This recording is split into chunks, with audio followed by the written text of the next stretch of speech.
Hello everyone and welcome back to my channel. My name is Emma and today I'm going to be sharing with you my top tips for getting you started in the brand new Cozy Shop Simulator game Amber Isle.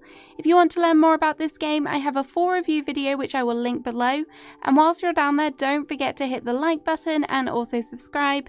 But here are the things you need to know when playing this game for the first time. So before you even get into the game, when you're on the loading screen, I do recommend that you go into the settings and just kind of familiarize yourself with it. I did make some adjustments on this screen for me personally, and that was mainly the text speed. I like to read things super fast, and so I put this up to ×2. Obviously this is a personal preference, but maybe you want to get through the text quite quickly, and there is quite a lot of it in the beginning. So if you're like me, then you may want to make this change too.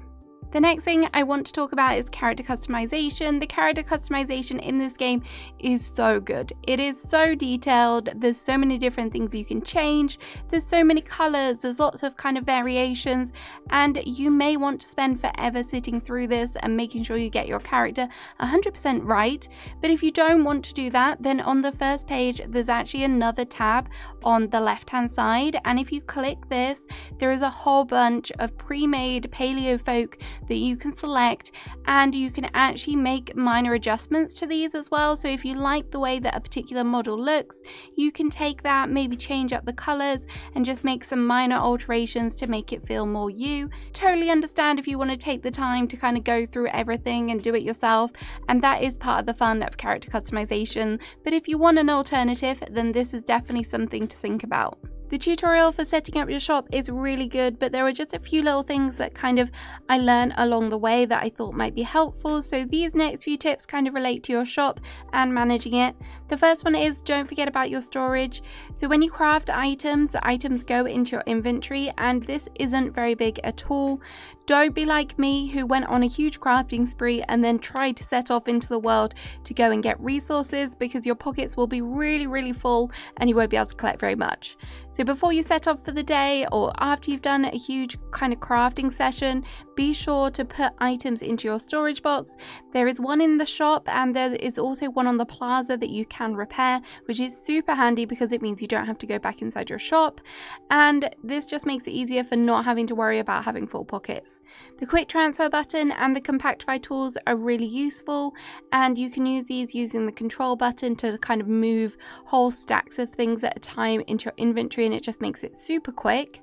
The compactify will also kind of tidy up your storage, which is really nice. I really like these features, and it's great to have some form of inventory management. Also located on your plaza, you will find the quick sale box. This is next to your storage box, and it's perfect if you need to make some cash super quickly. And as you expand the map, you will also be able to repair some of these. They are quite cheap to do, and I highly recommend doing that, because once you're out in the world, you don't want to have to traipse your way home. So making those crafting benches and also making those quick sell bins should be a priority. Now obviously you won't get the bonuses that you will from running the shop when you sell items this way, but if you find yourself overwhelmed with a particular item, then turn that resource and craft it into an item and then quickly sell it in the bin. And if you're needing quick cash for a quest, then this is a great way to earn some money, as when you sell an item you get the money instantly and you can keep selling. There's no kind of daily limit or anything like that as to what you can sell here. These are really useful, and I definitely recommend using them. Don't use them all the time though, because you don't want to kind of step away from running your shop, which is where you will make the true profit. Speaking of getting profit, make sure you pay attention to the items that you are selling in your shop, and also what kind of size they are and what kind of group they fall under. So whether they're an artisan item, maybe a food item, because customers will ask for recommendations of certain items, and if you fail to meet their requests, you won't make the sale, which is obviously a missed opportunity, and it will break your streak. So before opening the shop, try and have at least one of each item class available to sell, just in case you get a specific specific request. You can also keep these in your storage so you can go back to them. If someone comes up to you, you can pull items from sort of your storage, from what's on sale, so don't panic about that. Another thing that is frequently asked for is an item made from a particular item. This isn't the item itself. Trust me, a customer asked me for a piece of paper and I tried giving him that didn't go down well. So if a person asks for paper or clay, they're not asking for the raw resource, they're actually asking for an item that's been made from that. Additionally, they won't ask for a particular sized item, so I try and remember these when crafting what that item may be. You will find in the beginning everything is sort of medium, but occasionally you will get someone that asks for a small item or a large item. So if you're thinking about unlocking things on your inspiration tree, try and find those items too. When you're running your shop, you will notice that not all the customers are as patient as others. Remember to keep an eye on them if you are cleaning your shop. The priority should definitely be serving your customers over cleaning things. So if you need to get back to the service desk real quick, use the sprint button and you will get there a whole lot quicker. I was quite surprised that this actually worked in the shop. So yes, definitely prioritize your customers over cleaning. Every day before opening the shop, it is worth checking the overview tab of your journal because you will see an alert for what is trending that particular day, and it's really useful if you're not sure what to put on display, and it acts as a good guide for that. This also gives you a reminder of your custom orders. There were a few times when I opened the shop forgetting that I had a customer order waiting, and you really don't want to miss out on those big bucks. So remember to check this every day and kind of plan your shop accordingly. When you have your shop open, it works in kind of sessions, so you have your morning, your afternoon, evening, and eventually you can have your nighttime as well. Once one of those sessions is over, the game will ask you if you want to just continue. If you do this, you don't have chance to replenish your kind of shelves and what items you've got on display. In the beginning, this isn't too much of an issue as you don't have too many customers, but one way if you want to play like this and just have like a full day of just shop running, the best way that I found to kind of combat this was to put down lots of the different storage blocks. So it's worth making that investment and placing these all down so you can just continually play through the day, and this way you kind of get your bonuses from cleaning as well, because the footprints and everything don't disappear. So if you don't manage to clean them all up in one session, they kind of carry over onto the next one, which is a nice little thing to kind of bear in mind. And I do find some days all I just want to do is run the shop, because if I have loads of resources, then it's just nice to have that one day dedicated to selling and making lots of money, and obviously getting inspiration as well. The inspiration skill tree is a great feature and there are lots of things to unlock, but be sure to spend your inspiration points wisely so they don't go to waste. When unlocking things, the page handily tells you what the recipe requires that you're about to unlock. So if the recipe requires an item you have not yet found, it would be wise to wait before unlocking that one and find another one. I would highly recommend also not going crazy and spending all of your inspiration, because you will need it later on. It may be very tempting in the beginning to just go on a huge unlocking spree, but when it comes to unlocking new areas in the game, this is what you will need this currency for as well, not just the skill tree. So be sensible and save some.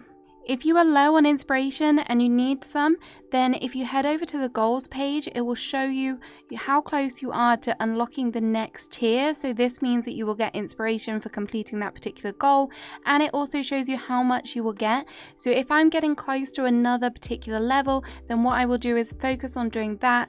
So maybe you need to craft some more artisan goods, and as you progress through those different goals, the amount of inspiration you get is really big.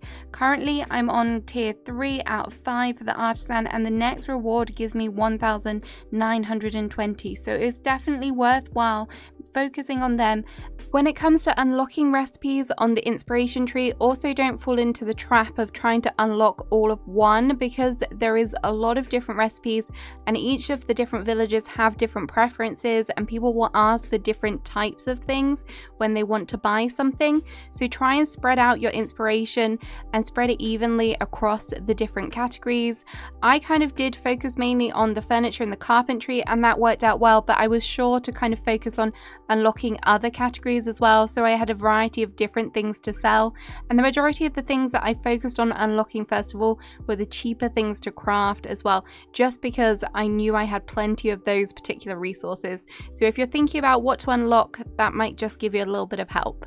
The villagers also play a big part in this game, and when it comes to placing homes and moving them in, the game will not let you place their home over resources. So I found the best thing to do is, if you're wanting to invite a new resident, was to go ahead and clear out that area in the morning, then head back to the post office and invite them. If it appears there is something under the house blueprint, then there is a chance that this is a decor item, and if you place the house on top of the decor item, it will remove this and you will lose a few skill points, but it will still allow you to place it on there.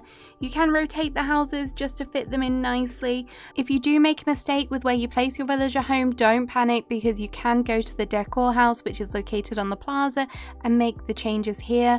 Also, this is where you do your decorating for the different biomes. I don't think this was obviously clear to me, or I did miss it at some point, so I did kind of get confused. It was a bit odd to me that you had to go to this place and you couldn't just quickly access the decor menu by using a hotkey, but nonetheless, this is how you do it if you do make a mistake. Once you have your new residents, being a higher friendship rank with your neighbours definitely pays off, and you can unlock new things and complete inspiration accomplishments with them. One way to level up really quick is to hang out with them and collect resources. Often on a morning, if I was heading out on a resource run, I would go to the meadow, and there was frequently someone hanging out there, so off I go on an adventure with them. I also found it was useful to talk to whoever you saw, and this does help increase their friendship level. And if I had a crafted item in my inventory, I would also gift them, and this also helps towards learning what the particular paleo folks' preferences are, so it's definitely worthwhile engaging with those different villagers. The map is a super great feature in this game. It's really detailed, and I found that if you ever get stuck on a quest or you can't find a particular area, clicking track the quest, a line will appear and this will guide you to where you're supposed to be.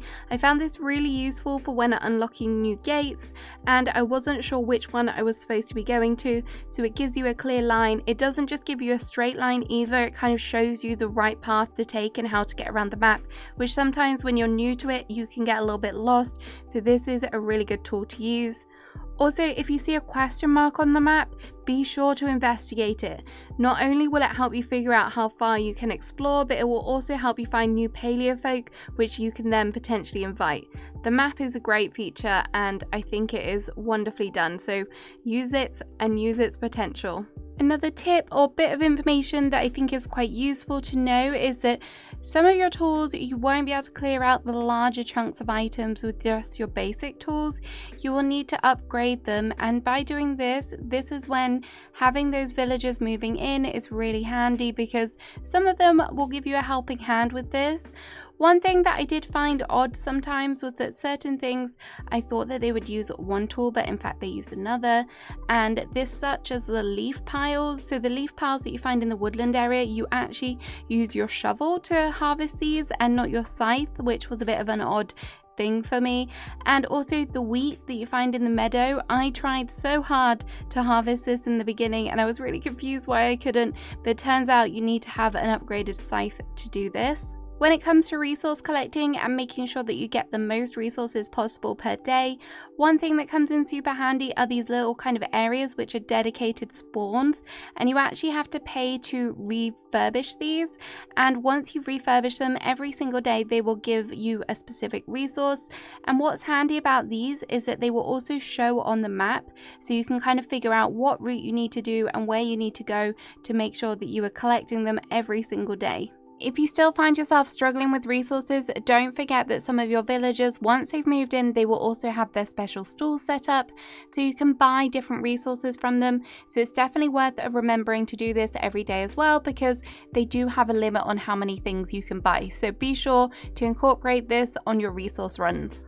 So there we go, there are some helpful bits of information, some tips and tricks to help you get started in Amber Isle. I hope you found this useful. Let me know what other helpful things you've learned from the game and you can help each other out. Have a great rest of your day and I'll see you again soon. Bye bye!